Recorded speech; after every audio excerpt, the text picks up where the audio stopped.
Explanation of everything that's happening here. Professor Charlotte and Professor Maria, thank you very much for being in order and for giving us hope.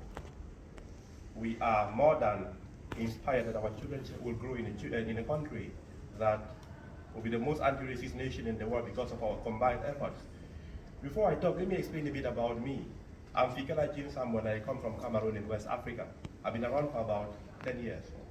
And something happened to me recently, which I'd like to share with you. You can see this cap and the feather. This feather means something where I come from, in my village.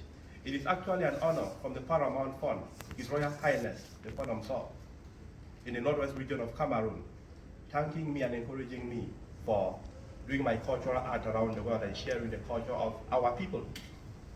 Something which this nation of ours encourages today. It makes our country more colorful.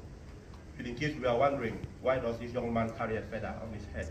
It is an honor from my people, and it comes with a lot of blessings from my ancestors. Okay, thank you for that.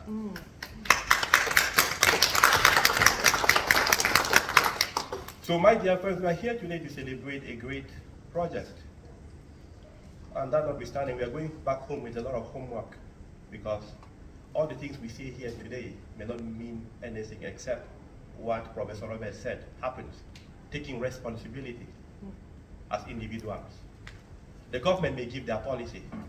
We may come here as we are coming, but the question is, what are you doing as an individual, no matter how little, in your family, in your community, and for the world?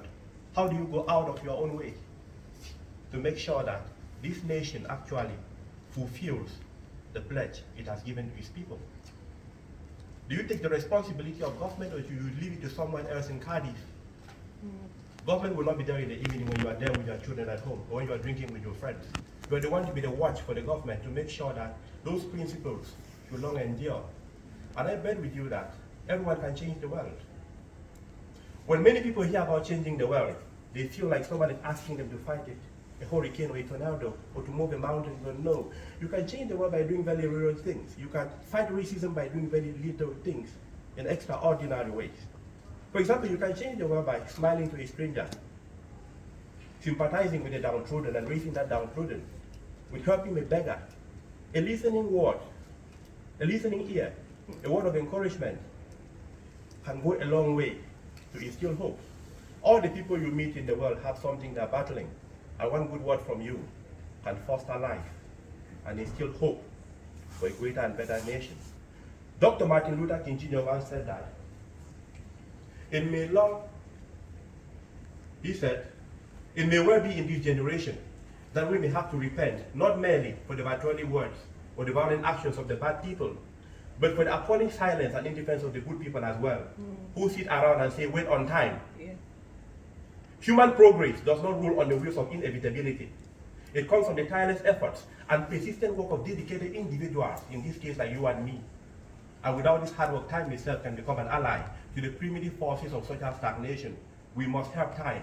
That should be our pledge. For the time is always right to do right.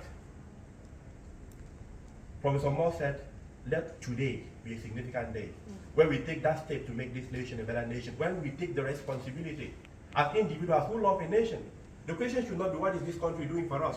But what are we doing for this country? What are we doing for the world? And by so doing, we are doing it for ourselves, for our children, and our children's children. At the evenings of our life, we shall be judged more by law.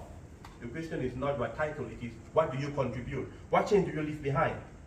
May we pledge for our country and for ourselves to leave behind a lasting, impactful, and transformative legacy in this country. I'm so proud to be here today, to be in this nation today. And I know that you are too. It is true that we are not where we want to be, but we are better than where we used to be.